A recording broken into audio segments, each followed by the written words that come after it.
Welcome guys SSCIQ YouTube channel. SSCIQ YouTube channel में आप सभी का स्वागत है। आज मैं रीजनिंग टेस्ट का जो आज टेस्ट हुआ उसका सोल्यूशन लेके आया हूँ। Maths reasoning solution test 76। इसमें 10 क्वेश्चन दिए गए थे। कुछ लोगों के कुछ क्वेश्चन बिल्कुल समझ में नहीं आ रहे या डाउट है, तो मैंने उनके कहने पर ये वीडियो रेडी की है। 1 बाय 1 यहाँ पे 1 से 10 तक सभी का सोल्यूशन दूंगा मैं। यहाँ पर आप लोग पूरा वीडियो ध्यान से अच्छे से देखें और सीखें। तो आइए स्टार्ट करते हैं क्वेश्चन नंबर 1।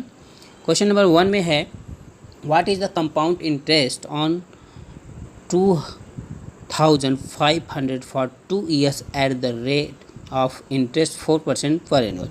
2 वर्ष का चक्रवृद्धि ब्याज ज्ञात कीजिए यदि 2500 रुपये पर 4% की ब्याज दर हो। क्वेश्चन यही है। तो यहाँ पर आपको दिया क्या है, गिवन क्या है वो लिख लीजिए। गिवन है 2 वर्ष, मतलब हमारा जो टाइम है वो है 2 साल का, ठीक है, 2 years का है। और पी जो वैल्यू है वो 2500 रुपीज़ है, और जो आर है वो 4% दिया हुआ है, ये लिख लीजिए। अब आपको चक्रवृद्धि ब्याज का फार्मूला पता होना चाहिए। तो चक्रवृद्धि ब्याज हम निकालने के लिए हमें पहले चक्रवृद्धि मिश्र धन का फार्मूला लिखना पड़ता है। पी लिखिए 1 + r/100। ये मैंने एक क्लास ली है चक्रवृद्धि ब्याज की, वो आप प्लेलिस्ट में मैं लास्ट में प्रोवाइड कराऊंगा। इसके मैथ्स एप्टीट्यूड प्लेलिस्ट, वहाँ से पूरा चैप्टर पढ़ सकते हैं। पूरा कंप्लीट मैंने ट्रिक भी बताया है, शॉर्टकट भी बताया है, उसे हम कर सकते हैं सॉल्व इस क्वेश्चन को ईजिली। तो यहाँ a बराबर हम निकालेंगे, तो यहाँ 2500 रख दीजिए, 1 + r यहाँ पे 4 रख दीजिए बाई 100, यहाँ पे t की वैल्यू रख दीजिए 2, ठीक है।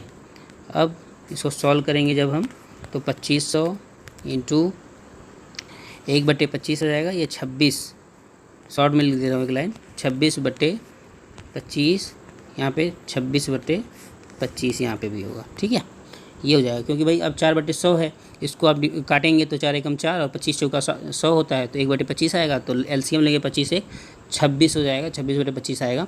और स्क्वायर होने के नाते मैंने 26/25 गुणे 26/25 को 2 बार लिख दिया है, ठीक है। अब यहाँ देखिए 25 से 25 कट जाएगा, यहाँ ऊपर 100 आ जाएगा, ठीक है। 100 × 26 × 26/25, एक 25 से तो 2500 को काटा मैंने, ठीक है। अब फिर 2500 से फिर काट देंगे तो ये 4 आ जाएगा, 4 × 26 × 26, ठीक है। अभी तो हम 26 का डायरेक्ट गुणा कराना है, तो पहले हम क्या करेंगे, किसी एक को छोटा कर लेंगे। मान लीजिए ये 4 है, इसको मैं 8 लिख देता हूँ, तो छोटा हो जाएगा, तो हमारा जो गुणनफल है ना वो आसान हो जाएगा। 13 लिख दिया मैंने इसको, उसका 2 इधर ला दिया और ये 26 लिख दिया। अब गुणा करूँगा तो फटाफट हो जाएगा, ठीक है। तो आइए करते हैं। तो पहले 13 से 26 में करा लीजिए, फिर 8 से बाकियों में करा लीजिएगा, ठीक है। तो 13 छक 78 और 13 दूनी 26, 26 7 33, ये हो गया। और 8 का भी इसमें मल्टीप्लाई कराइए, ईजी हो जाएगा आपके लिए।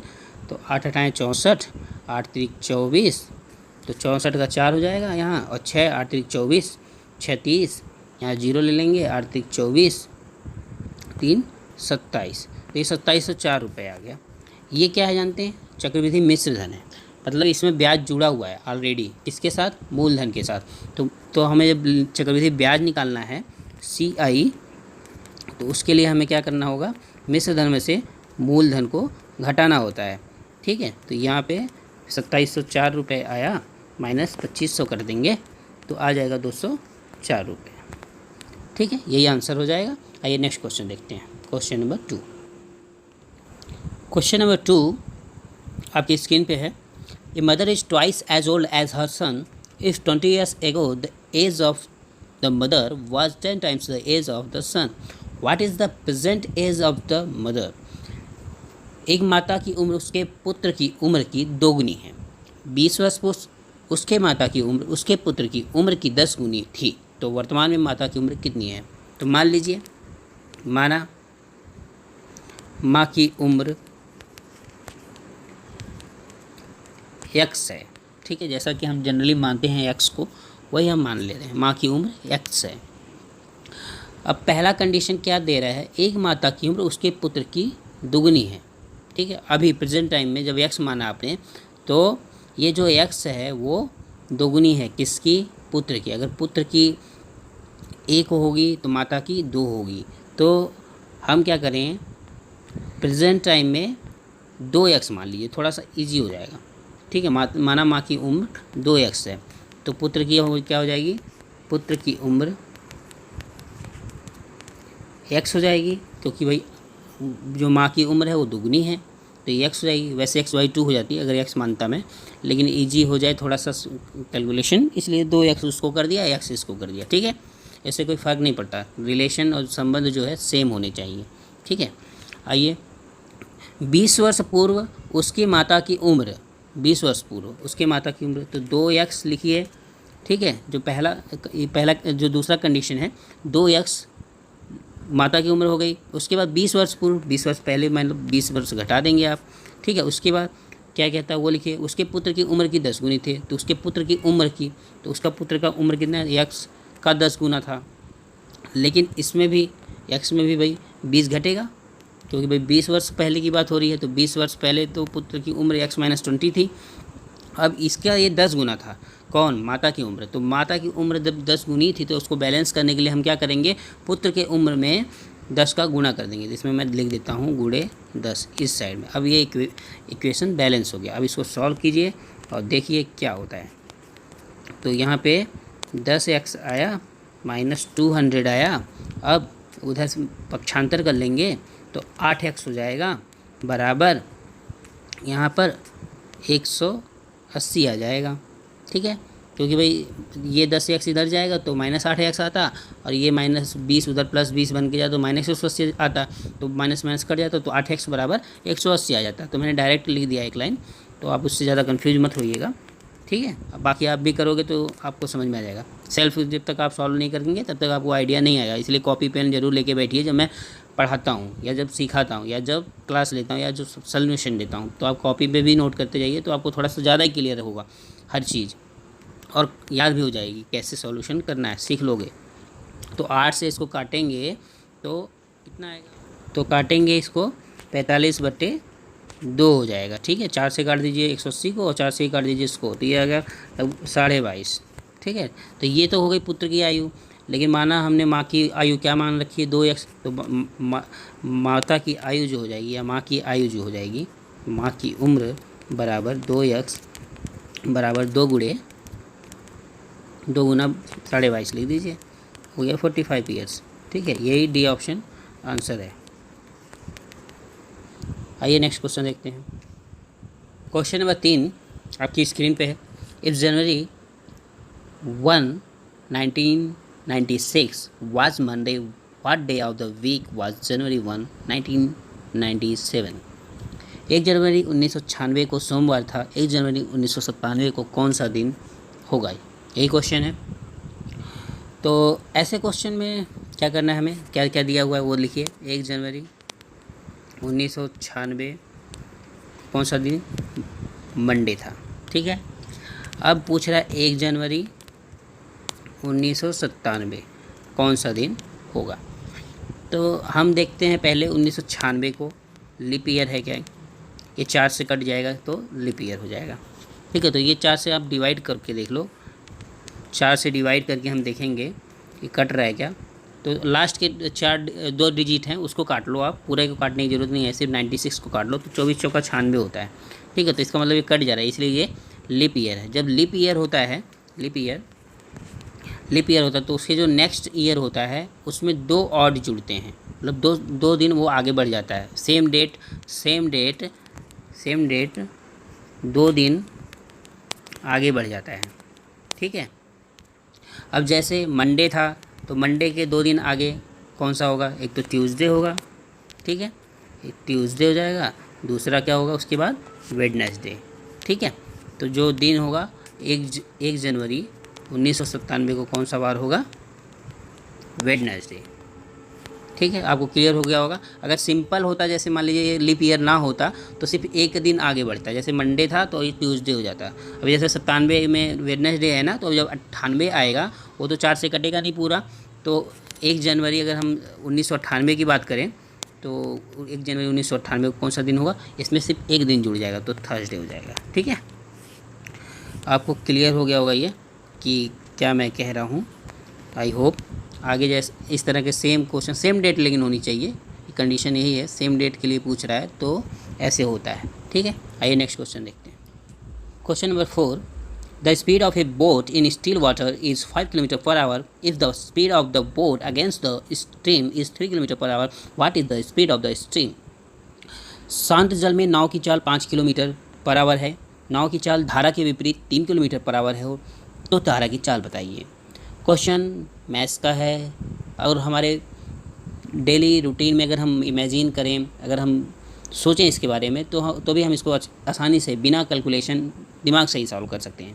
ठीक है, देखिए क्वेश्चन में कैसे सॉल्व कर सकते हैं। कुछ लोग कंफ्यूज थे, देखिए फार्मूला रटने से कुछ नहीं होता, कुछ चीज़ें हमें जहन में उतारनी होती हैं और फार्मूले से ही सारा कुछ नहीं आता। हम किसी भी चीज़ को इतना डीप पढ़ें कि हम उसको इमेजिन कर पाएँ, तब जाके हम उसमें मात नहीं खाते, वो हमें अच्छे ढंग से आ जाता है। तो यहाँ पे भी सेम है, शांत जल में नाव की चाल। ठीक है, ये आप लिख दीजिए, शांत जल में नाव की चाल कितनी है वो लिख दीजिए आप, 5 km/h। शांत जल का मतलब ये है कि पानी ठहरा हुआ है, कोई नदी है, नाला है, जो भी है वहाँ पे पानी ठहरा हुआ है। ठीक है, तो यहाँ पे नदी की बात हो रही है, नाव चल रही है तो नदी ही है, तो यहाँ पानी ठहरा हुआ है, तो नाव की चाल क्या है, खुद की चाल जो है 5 km/h है। नाव की चाल धारा के विपरीत 3 km/h है। ठीक है, अब देखिए पहले 5 थी, अभी 3 हो गई, ये सोचने वाली बात है।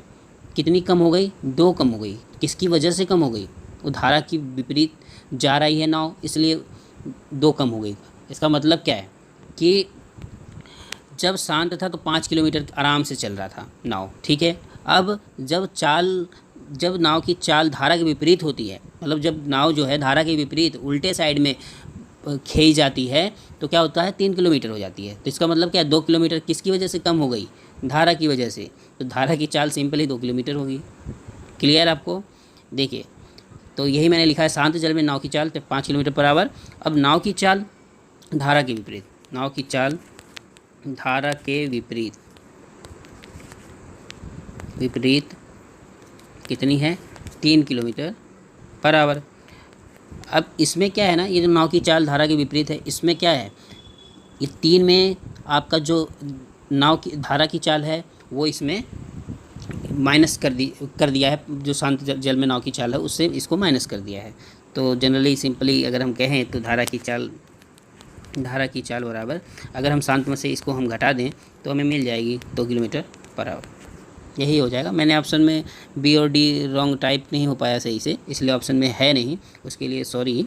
लेकिन किसी ने सही आंसर भी नहीं दिया, सिर्फ ऑप्शन के हिसाब से दिया। ऑप्शन के हिसाब से नहीं देना है, आपको सॉल्व करना था और जो एक्चुअल आता वही लिखना था। ठीक है, तो आइए नेक्स्ट क्वेश्चन देखते हैं। क्वेश्चन नंबर 5 आपकी स्क्रीन पे है। ऐसा एक क्वेश्चन मैं ऑलरेडी पहले भी एक क्लास में बता चुका हूँ, सॉल्यूशन में ही बताया था मैंने विथ फिगर। सेम क्वेश्चन है, बस यहाँ पे मैंने एंगल चेंज कर दिया था, हाइट चेंज कर दी थी, और मैं टेस्ट करना चाहता था, देखता हूँ कि कौन इसे सॉल्व कर पाता है, किसने पिछले क्लास में अच्छे से इसे समझा था, और जिसने समझा था उसने आंसर अच्छे से दिया होगा। तो आइए स्टार्ट करते हैं इस क्वेश्चन को। 2 ships are sailing in the sea on the 2 sides of a lighthouse. The angles of elevation of the top of the lighthouse observed from the ships are 60 degree and 45 degree respectively. If the lighthouse is 200 meter high, find the distance between the 2 ships. ठीक है, ये question है। आपको क्या क्या दिया हुआ है, सिर्फ हाइट पता है, किसकी, height of light house, height of प्रकाश स्तंभ या लाइट हाउस, जो भी बोलें, तो लाइट हाउस ही बोलता हूँ मैं, लिखने में आसानी रहेगी मुझे थोड़ा सा इंग्लिश। तो लाइट हाउस बोला, तो हाइट ऑफ लाइट हाउस कितनी है, 200 मीटर दिया है। ठीक है, एंगल 2 दिए हैं जैसा कि फिगर में दिखा रहा है। जो एंगल ABD है 60 डिग्री है, और एंगल ADB है वो 45 डिग्री है। ठीक है, फिगर से आपको क्लियर हो रहा होगा। और जो AC है वो प्रकाश स्तंभ है, जिसके दोनों साइड में दोनों साइड में जहाज़ हैं बी और डी। ये बी और डी क्या है, जहाज़ हैं, ठीक है। तो ए सी क्या हो गया, लाइट हाउस हो गया, लाइट हाउस। और उसकी हाइट क्या होगी, ए सी बराबर कितनी है, एच बराबर 200 मीटर, ये जो हाइट है उसकी है, ठीक है। और ट्रायंगल में देखिए तो ट्रायंगल में एंगल लिख देता हूँ मैं, एंगल कौन सा, A B D, A B D. चूँकि ये त्रिकोणमिति का क्वेश्चन है तो इसमें फिगर ज़रूरी है, इसलिए मैंने आपको बना के इसको समझाया है। फिगर अच्छे से देखें, समझें। 60 डिग्री है और ए डी सी क्या है, angle A D C 45 degree है, ठीक है। ये हो गया। अब आ जाइए, हमें क्या करना है, बारी बारी से फाइंड करना है। बी डी जो दिया है, बी डी मैंने मान लिया है, जो क्वेश्चन में पूछा है, बी डी माना एक्स है, ठीक है, एक्स मीटर मान लीजिए, एक्स मान रखा है, एक्स मीटर लिख देता हूँ मैं, नहीं तो कन्फ्यूज़न होगी। ये हो गया। अब जो फिगर है उसमें जो है हम दो त्रिभुज लेंगे, ठीक है, दो त्रिभुज लेंगे। इसमें क्या है, ये सी डी की जो सी डी है उसकी वैल्यू नहीं पता है, सिर्फ हम एक्स को निकालते हैं। तो दो त्रिभुज हम अगर लेते हैं तो त्रिभुज ए बी सी और त्रिभुज ए सी डी में हमें क्या करना पड़ेगा, पहले सी डी की वैल्यू पता हो तो हम पूरा वैल्यू निकाल सकते हैं। तो एक को तो हमें क्या रिप्लेस ही करना पड़ेगा, तो बी सी और जो सी डी है उसको हम देख सकते हैं। तो मान लीजिए मैं इस पार्ट को, सी डी पार्ट को ए मान लेता हूँ, तो ये पार्ट क्या हो जाएगा, एक्स माइनस ए हो जाएगा, बी सी। तो यहाँ बी सी बराबर क्या हो गया, एक्स माइनस ए हो गया। और सी डी बराबर माना है, वो सारा मैं यहाँ पे लिख देता हूँ बारी बारी से, ए मान दिया, ठीक है। बाई फिगर ये हो गया। अब हम त्रिभुज में चलते हैं, ट्रायंगल, हम ट्रायंगल की बात करते हैं। ट्रायंगल ए बी सी में देखिए क्या है, एक तो हमारे को एंगल दिया है, तो हमें यहाँ पे देखिए हाइट पता है और बेस पता है, हाइट भी पता है और बेस पता है और एक एंगल पता है 60 डिग्री। तो tan में दोनों आ जाएगा, क्योंकि tan थीटा बराबर लंब बटे आधार होता है। तो लंब क्या है हमारा, ए सी है, ठीक है। तो ए सी बटा बी सी ये हो जाएगा। तो ए सी जो है हमारा फिगर से देखिए आप 200 है, और जो बी सी है वो एक्स माइनस ए, जो मैंने मान के उसको माइनस करके निकाला है, वो होगा। अब यहाँ पे हम tan 60 की वैल्यू रखेंगे, ठीक है। tan 60 की वैल्यू √3 होती है, और यहाँ पर 200 बटे एक्स माइनस ए लिख देंगे, ठीक है। ये हो गया। इसे इक्वेशन नंबर 1 रख दीजिए, ठीक है। अब आइए ट्रायंगल, दूसरे ट्रायंगल में देखते हैं। दूसरा ट्रायंगल है ए सी डी, दूसरे ट्रायंगल ए सी डी में क्या है, सेम tan 45 ले लेंगे, tan 45 डिग्री बराबर, इसमें क्या होगा, लंब बटे आधार। तो लंब क्या है, ए सी दोनों में कॉमन है, ठीक है, दोनों त्रिभुजों में कॉमन है, और बटे सी डी है। अब यहाँ tan 45 का मान 1 होता है, ए सी 200 है और बटे ए हो जाएगा, ठीक है। अब ए बराबर यहाँ से डायरेक्ट निकल गया आपका 200 मीटर, ठीक है। ये हो गया। अब क्या है, जो इक्वेशन नंबर 1 है उसमें ए की वैल्यू हम रख देते हैं, ठीक है। Putting the value of A in equation 1, तो हमें एक्स की वैल्यू पता चल जाएगी वहाँ से ईजिली। तो √3 बराबर, यहाँ 200 लिख दीजिए, यहाँ बट्टे लिख दीजिए, एक्स माइनस 200 लिख दीजिए, ठीक है। अब इसको हम सॉल्व करते हैं, मल्टीप्लाई कराएंगे जब, तो ये क्या आएगा, एक्स इंटू √3 माइनस 200 √3 बराबर हो जाएगा 200। इसको हम पक्षांतर करेंगे तो आ जाएगा हमारा एक्स √3 बराबर, यहाँ पे हम इसको जोड़ देते हैं, 200 प्लस 200 कड़ी में 3, ये आ गया। ये चीज़ आ गई। अब आगे देखिए क्या करना है, अब हम इसको जोड़ेंगे। तो यहाँ देखिए 200 धन, अब यहाँ पे देखिए 200 गुणे 1.732 लिख दीजिए। तो 200 प्लस 200 गुणे 1.732, तो 32 दूनी 64, 17 दूनी 34। तो वो वैल्यू मैं यहाँ पे लिख दे रहा हूँ, 34, 32 दूनी 64, ये हो गया। ये 3 अंक पे 10, ये हो गया 3 अंक पे 10, 346.4, ठीक है। तो इसके बाद क्या होगा, इसको टोटल जोड़ लेंगे तो ये हो जाएगा आपका 546.4 हो गया। ये इतना आ गया, क्योंकि ये तो x कर्णिम 3 की वैल्यू है, ठीक है। x कर्णिम 3 बराबर कितना हो गया, 546.4 हो गया, ठीक है। अब आइए नेक्स्ट क्या क्या है, अब क्या करेंगे, हम x बराबर जब निकालना होगा तो 546.4 में कर्णिम 3 से डिवाइड कर देंगे। जब इसको आप डिवाइड करेंगे तो आपका जो आंसर आएगा वो 315.47 नियर अबाउट आ जाएगा, ठीक है। 315.47 मीटर, जो सी ऑप्शन है वो करेक्ट होगा, ठीक है। C option is correct. आइए नेक्स्ट क्वेश्चन देखते हैं। क्वेश्चन नंबर 6 आपकी स्क्रीन पे है। If 15 man can reap the crops of a field in 28 days, in how many days will 5 man reap it. यदि 15 आदमी एक खेत की फसल 28 दिनों में काट सकते हैं तो 5 आदमी कितने दिनों में इसे काटेंगे। क्वेश्चन यही है, माना x दिन में काटेंगे, ठीक है। माना x दिन में काटेंगे, हमेशा मान लिया करो। अब क्वेश्चन में क्या हो रहा है, मैं एक रिलेशन बताता हूँ। इसमें जब आदमियों की संख्या बढ़ेगी तो दिनों की संख्या कम हो जाएगी। मतलब जो यहाँ पे रिलेशन है आदमी और दिन के बीच, वो विपरीत है, विलोमानुपाती है, ठीक है।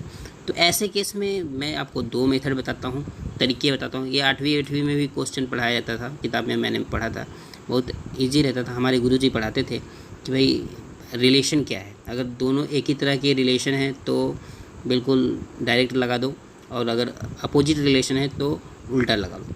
आइए मैं दिखाता हूँ करके कैसे होता है। चलिए यहाँ मेन लिख दिए, यहाँ मेन लिख दिया, और यहाँ पर आपने डे लिख दीजिए, डेज, ठीक है, आदमी और डेज। तो यहाँ 15 हो गया, और यहाँ पर आप लिखिए 28। मतलब जब 15 आदमी काम करते हैं तो 28 दिन लगता है। अब यहाँ 5 आदमी है तो कितने दिन लग रहे हैं, x दिन हो रहे हैं। तो यहाँ पे जो आदमी है, यहाँ पे जो मेन है, मेन और दिनों में विलोमानुपात है, विलोमानुपात है। इसलिए क्या होगा, 15 के बटे 5 तो लिखिए, लेकिन यहाँ पे 28 के बटे x मत लिखिए, यहाँ उल्टा लिखिए, x बटे 28 लिखिए। यही विलोमानुपात का मतलब है। अगर विलोमानुपात है तो हम ऐसे करते हैं, अगर समानुपात है, विलोमानुपात नहीं है, डायरेक्टली प्रोपोर्शनल है, तो हम डायरेक्ट 28 बटे x लिखते हैं। तो ठीक है, आइए स्टार्ट करते हैं इसको। क्या करना है, 15 गुणे 28, तिरछा गुणा करा दीजिए, बटे लिख दीजिए 5, 5 तियाँ 15 कट जाएगा, और 3 गुणे 28 आ जाएगा। 28 तियाँ होता है 84, ठीक है। तो 84 डेज आ गया। ये तो हुआ एक तरीका। एक तरीका और है, M1 D1 बराबर M2 D2, ठीक है, D2। इससे भी निकाल लेंगे। अब आदमियों की संख्या दी हुई है, तो आदमी कितने हैं, 15 हैं, तो दिन कितना लग रहा है, 28 लग रहा है। तो यहाँ पे डाल दीजिए, आदमी कितने हैं, 5 हैं, और यहाँ दिन कितने लग रहे हैं, x लग रहा है, वो डाल दीजिए। तो यहाँ x बराबर आपका आ जाएगा 15 गुणे 28 बटे 5। सेम है, सेम तरीका है, 84 डेज आ गया, ठीक है। क्वेश्चन नंबर 7 में पूछा गया है, the figure that best represents inter relationship among star, moon and Mars.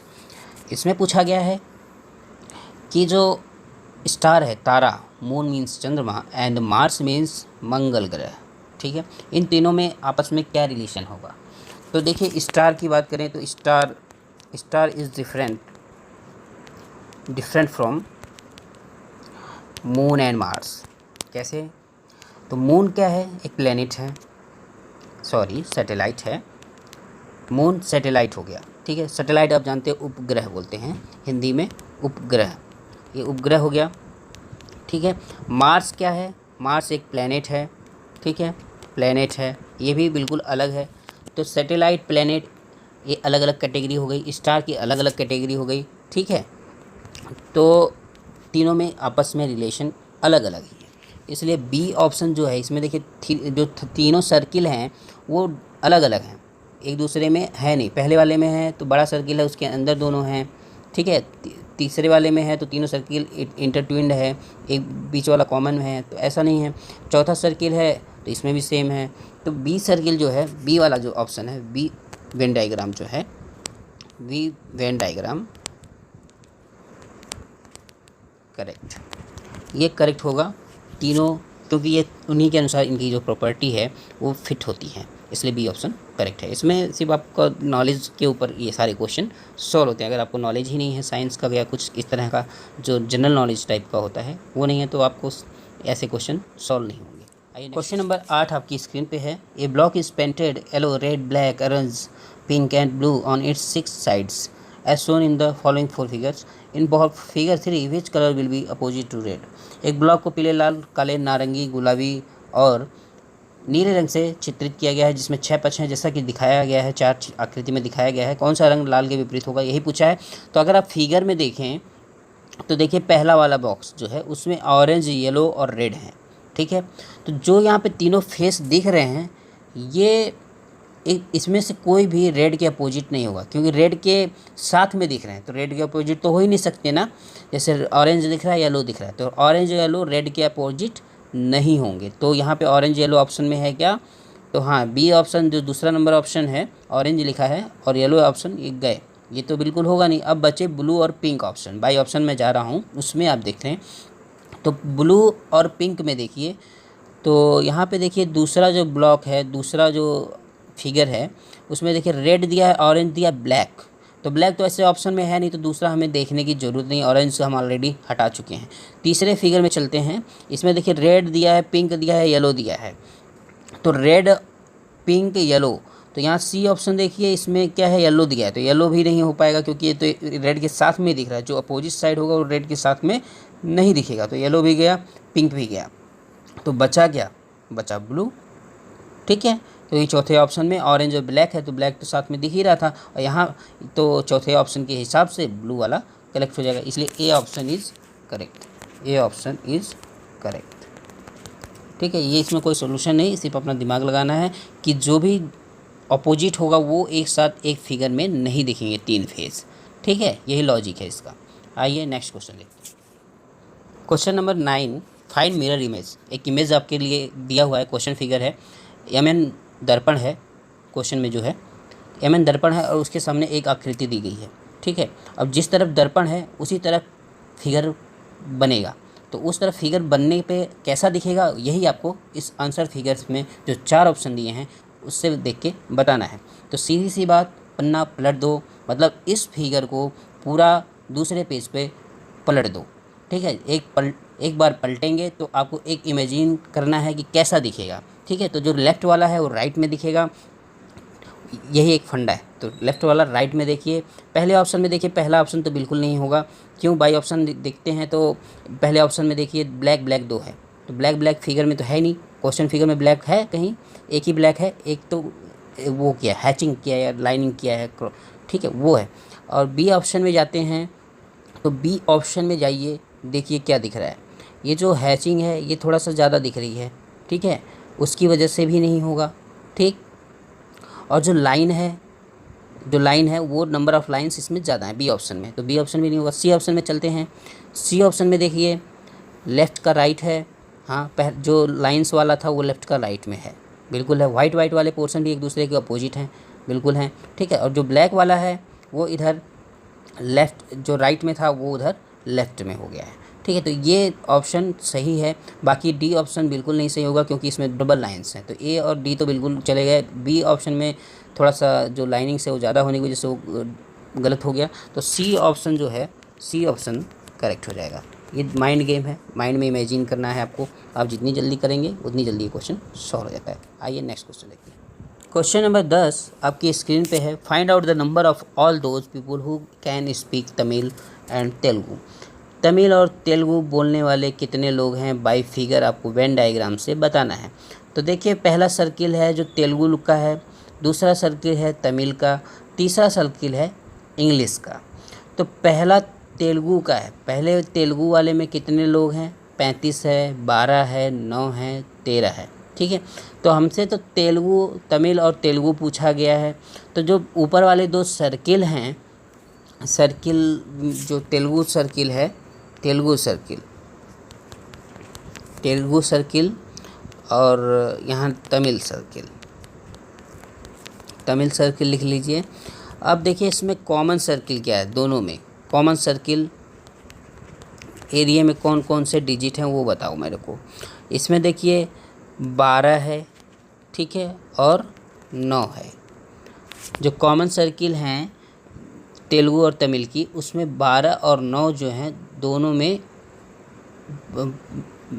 Common है, दोनों में मिक्स हैं। आप ध्यान से देखें तो एक दूसरे में 12 और 9 दिखाई दे रही हैं, मिक्स हैं, ठीक है। और जो अदर है जैसे 13 है, 19 है, तो 13 है ये अलग है तेलुगु से, तमिल से, और 19 जो है वो भी अलग है तेलुगु से। तो इसलिए 12 और 9 ही जो हैं वो तेलुगु और तमिल में दोनों में दिखाई दे रहे हैं, दोनों सर्किल में दिखाई दे रहे हैं। बाकी इंग्लिश में जा रहा है पोर्शन, इसलिए क्या होगा 12 + 9 बराबर टोटल 21 लोग ऐसे हैं जो तमिल और तेलुगु दोनों बोलते हैं, ठीक है, 21 लोग। तो यही आपका सी ऑप्शन दिया है 21 डेज, ये करेक्ट हो जाएगा, ठीक है, सी ऑप्शन करेक्ट। चलिए ये सारे क्वेश्चन हो चुके हैं आपके, 1 बाय 1 मैंने सारे एक्सप्लेनेशन दे दिया। एक्सप्लेनेशन अच्छा लगे तो आप इस लिंक को ज़रूर शेयर कर दें और कमेंट करके आपका जो डाउट है, जो बिल्कुल अभी क्लियर नहीं हुआ, उसको ज़रूर बोलें कि ये मेरे को बिल्कुल अभी नहीं समझ में आया, फिर से समझाओ। तो मैं अगली बार ज़रूर आपको उस क्वेश्चन को रिपीट करके समझा दूँगा। और आई होप मैंने तो पूरी कोशिश कर रखी है आपको समझाने के लिए, आपको ज़रूर समझ में आया होगा। और जो लोग इस चैनल पे नए आए हैं, पहली बार आए हैं, अगर उन्हें और भी वीडियो देखनी है या और भी ज्ञान चाहिए तो ये चैनल सब्सक्राइब कर दें और शेयर कर दें, इस वीडियो को लाइक कर दें, बेल आइकन दबा दें और कमेंट करके ज़रूर बताएं। Thank you, bye bye, take care.